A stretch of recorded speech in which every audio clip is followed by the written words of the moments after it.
Hey, cilantro. I almost said cilantro. Cilantro, I do buckaroos. How the heck are you? I was thinking Mexican food, man. Yeah, I'm gonna come on here one last time. Just kind of give you my final thoughts about the halftime show. The truth is, clearly, I'm an old white guy and I'm not the current demographic. But I gotta say, I didn't hate it, and it seemed more coherent than most of the halftime shows. At least through the past decade, a lot of them just made no sense at all. And even though it was sung primarily in Spanish, it wasn't all that hard to follow, even though I'm sure there were some nuances I missed. You kind of saw humble beginnings to what he became, especially the part where he handed the Grammy to the kid. He said, okay, I get that. There's some symbolism there. I understand that. Um, I will say that the music isn't for me. I'm not going to all of a sudden start playing Bad Bunny tunes on my Spotify, but I can understand uh, why he is as popular as he is. I can understand why he is important to the community. I really can. So I didn't hate it. In all honesty, I kind of felt like it was an important it was an important halftime show to have at this point or at this juncture when there's so many atrocities being committed by our own government right now against the Hispanic community and other communities, other marginalized communities, while we're embracing and somehow allowing atrocities to happen. I do believe that this is a halftime show that was needed at this point in time.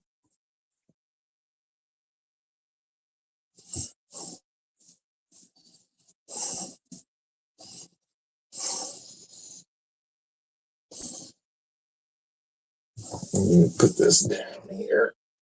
So I'm going to have one more beer with you and one small whiskey pour. I've got the Spotted Cow from New Glarus Brewing.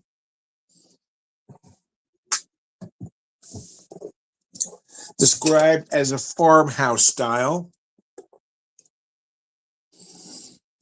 At 4.8%, a nice, easy drinker. We can argue semantics about whether it's a session beer or not.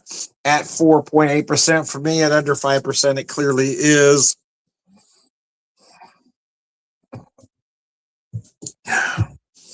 Regardless of that, it is just a nice, again, just a nice, easy drinker.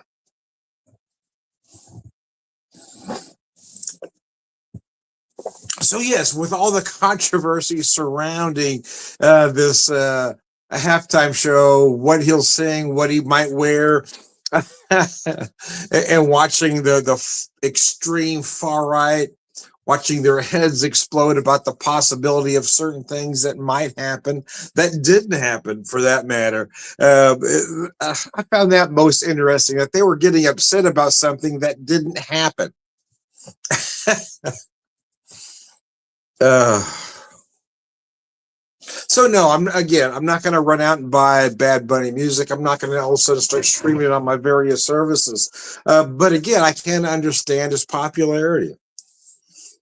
And at 60, at least I'm wise enough to understand that this whole white guy is not the demographic, and that's the problem with so many out there.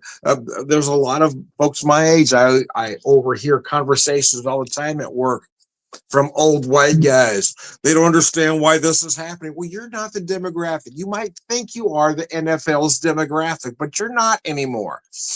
It's not about you old white guys anymore. Jeez Louise, man. It's not about us old white guys anymore. We need to let that go. We're all. I was taught in school that the country is a melting pot. Yet all of a sudden, people want to believe it's all Caucasian all the time. we were meant to be a melt. We were meant to be multicultural. I don't understand how that suddenly became a bad thing. It just doesn't make any logical sense to me. But then again, I'm not a racist, so I guess to the racists it makes sense. The problem is that the racists don't think they're racist. They think the whole country ought to be white people, but they still don't think they're racist. And I can't make that make sense either.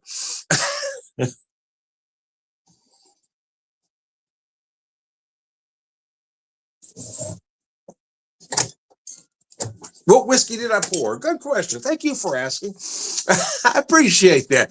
This was a gift from my friend Brad around Christmas time, or for Christmas, I should say.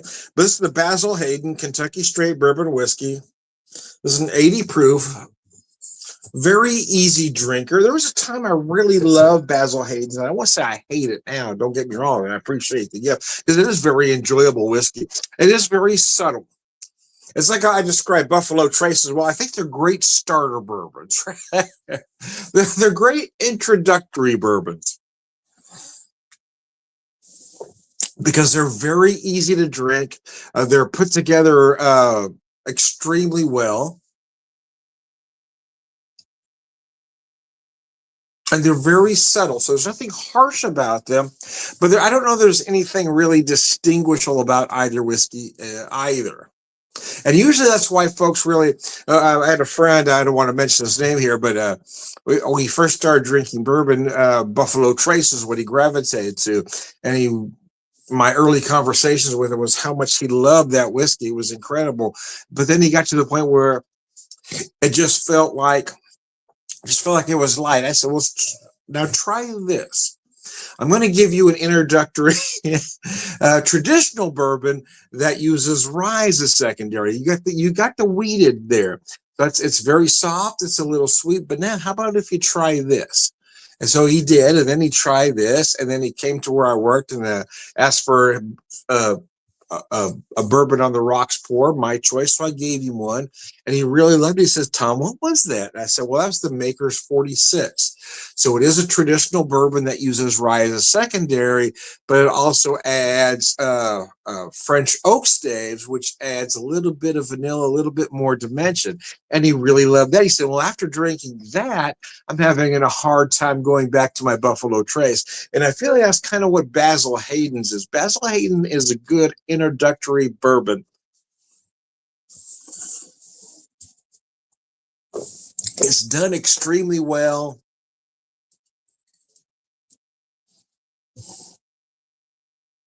There's no harsh notes. It's a very easy drinker. But at some point, you're going to want to go a little further up the food chain.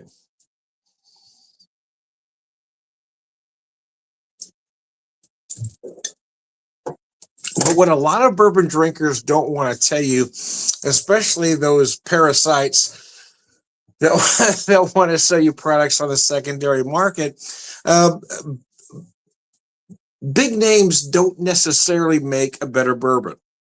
Also, is that age may matter if you're talking single malt Scotch or single malt Irish whiskey, but bourbon is kind of a different animal, especially when you're talking about small distillery product. You don't need a whiskey to be 8, 10, 12, 15, 18, 21 years old to be peak.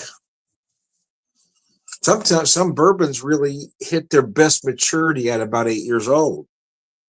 But we're conditioned to believe older is always better and more expensive is always better. And especially with bourbon, that's really not usually the case.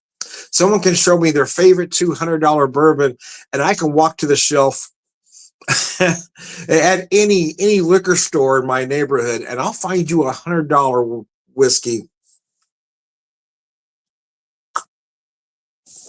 that is at the very least of equal quality. Now, whether you like it better or not, well, that's up to you and your taste buds. But I will guarantee you that $100 whiskey is at the very least of equal quality to that 200. I guarantee I can do that every damn time. Because for a lot of folks, it is about, what's the word I'm looking for? Stature. I don't know if that's the right word. It's about, for a lot of folks, it's just about bragging rights, right? They want to be able to tell you, I can spend this much on bourbon. Well, good fucking for you. Just because you want to spend more for a product than it's worth doesn't mean you know any more than I do.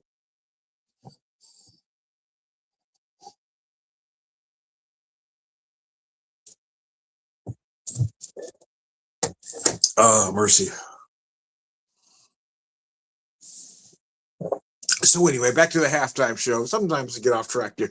But back to the halftime show. Yeah, the truth is I didn't hate it. And I've hated a lot of halftime shows over the last decade. Just most of them just didn't seem to make any sense. And at least, even though I didn't understand every word or most of the words, being in Spanish, I felt like the concept was easy to follow. You saw where he was going with it all. I just remember some of my far right wingnut friends getting in a tizzy because the thought of him wearing a dress. How is that family friendly, Tom? Well, how is it not? I mean, truthfully, what would have been worst case scenario if he did show up in a dress? What does that matter? I feel like right wingnuts get hung up over the wrong things. Because on the other side, you had that Klan rally disguised as a family-friendly show, with the headliner being a known, somebody whose lyrics, well, I mean, he talks about being a pedophile, talk about underage girls and doing this and that. I mean, how is that family-friendly after all? So, having said that, how is Bad Bunny wearing a dress a bad thing if he did, which he didn't? Nevertheless, hell, I didn't hate it. And now that that's over, I'll go back to watching the Olympics because I don't really care who wins this or not. So, anyways, I digress. To recap, the halftime show is over, and the only controversy was all of the hubbub before them. I mean, there was absolutely no controversy at all for this half. There was nothing controversial done, which makes me wonder why they were all getting their knickers in a twist to start with. So why did you guys let shit bother you? That hasn't happened yet. Anyway, I'm Tom the Whiskey Whisperer, Whiskey Evangelist, prolific whiskey drinker, purveyor of wisdom, and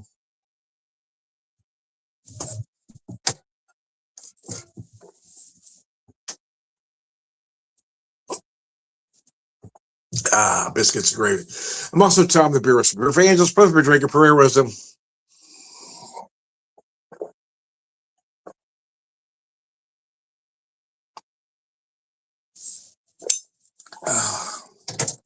Cheese, whiz, and bacon. All right, good guys. Slancha, thanks for tuning in, guys. I appreciate it.